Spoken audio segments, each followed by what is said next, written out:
reference and saying, okay, if I line that up with whatever is directly across from it, it's going to line up about with the bottom of his chin.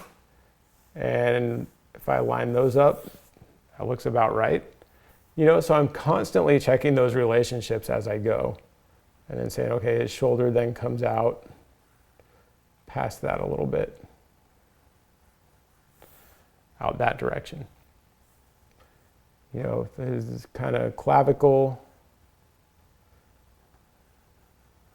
meets right there in the middle. You get that little kind of clavicular notch.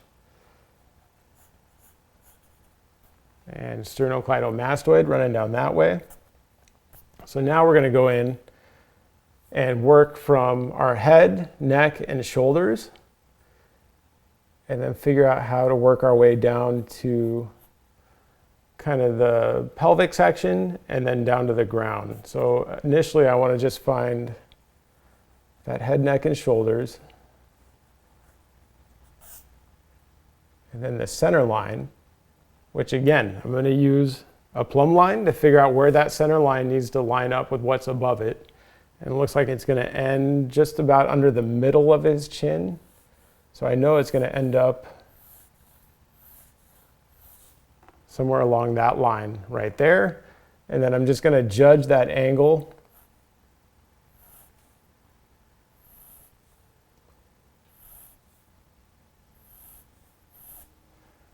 and figure out what type of curve I need for that center line, which is going to be a C curve.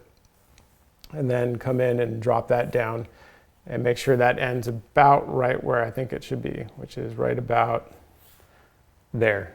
And honestly, I'm just kind of guessing at what that length should be.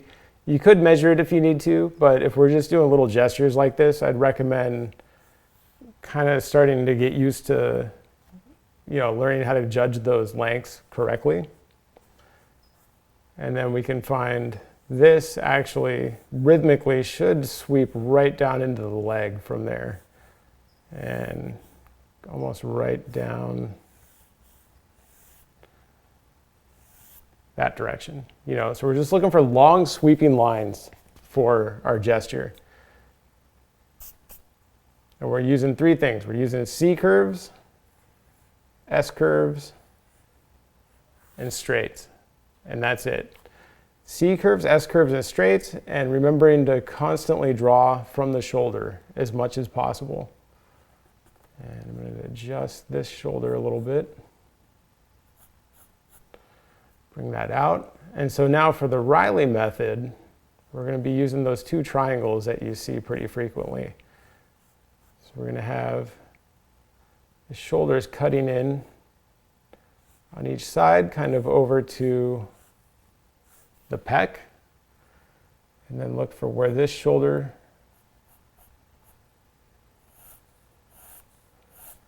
rhythmically will connect. You know, you can come either from the acromion process up here or include some of the shoulder. I typically include some of the shoulder because, I don't know, it just kind of makes more sense to me. Same thing, we could go from the acromion process this way, but I feel like including some of that shoulder will work a little bit better. Then we're going to go from the neck out to the hip. His hips are turned a little bit, so we're getting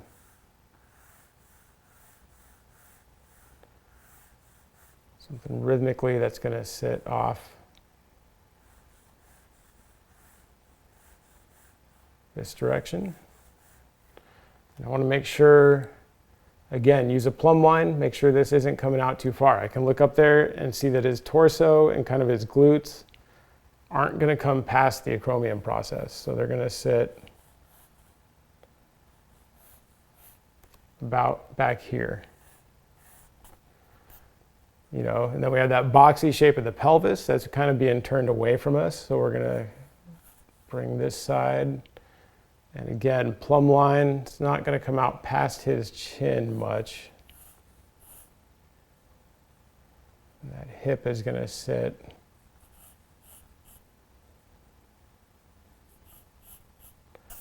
about right there. You know, so through using these two triangles, we can kind of start figuring this stuff out. You know, if we were looking at them straight on, We would have kind of the clavicle there, our center line,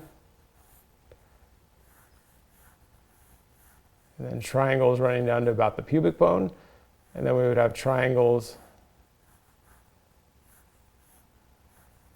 kind of running out that direction to help create the hip. So we're thinking of that just turned a little bit, you know. So what we end up with is something more like this, and then thinking about the boxy shape of the hip and where the rib cage is going to sit, you know, because now we have this strange little gap in here, and so we can come in, and again, I know his rib cage isn't going to come out past here and needs to connect all the way back up in through here. So we'll come in and drop in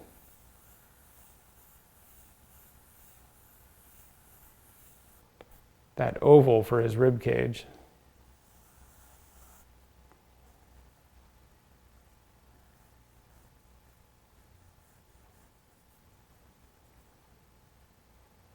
We have the hip section. It's running across this direction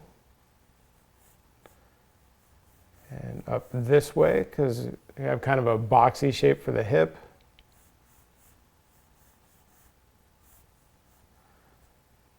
You know, and then we have the other hip over on this side, and that's connecting down to the pubic bone down here.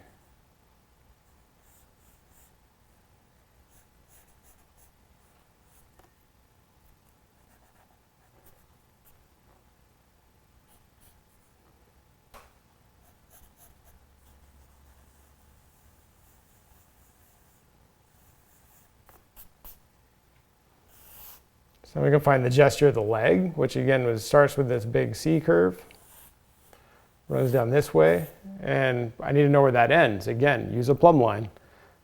His toe, his big toe, doesn't come out past his chin. It lines up with it almost exactly. So it's going to end up right around there. And so we're going to have our C curve, or S curve, kind of running this direction, and down this way to his foot. And then just go in and kind of pick a height for the foot that looks correct. And come up a little bit. The glute is going to end about here. And then kind of mimic this S curve in a way that will help describe what's going on with the leg. And keep in mind that what we want is a gesture that accurately describes the width of the knee, the width of this hip up here, and the width of this ankle, and the overall length of the leg. You know, and that's really what I'm looking for when I put this gesture in. And then how rhythmically best to connect up those three things, you know, the hip, the knee, and the ankle. You know, so then we have his other hip running down here, and this other leg just kind of sweeping back this direction. S curve back this way. Other foot's going to sit right about here.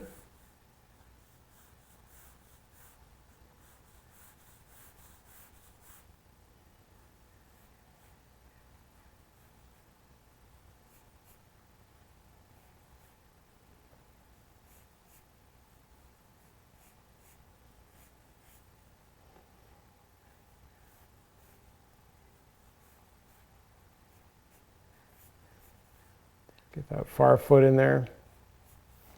Some sort of foot shape. It doesn't have to be perfect for the gesture. And then legs we're going to keep simple. This is all we're going to do for a leg. Is just simple C curves, and that's about it. And some strategic straights, you know, if we can find a place to put them. And then for the arms, you know, we're just going to have basically C curve out this direction, You know, and I'm looking at kind of the negative shape that's being created between his torso and his arm, which is another really important tool that we have to help get this stuff locked down, which is negative shapes. You know, it's another thing to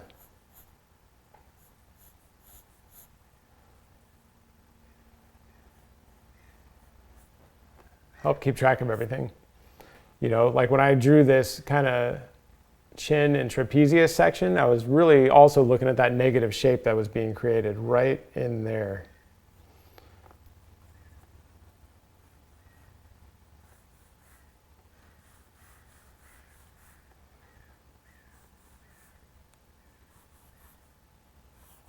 And I know I can push this straight out here.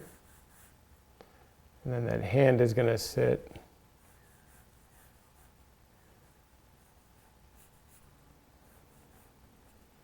kind of right back that direction.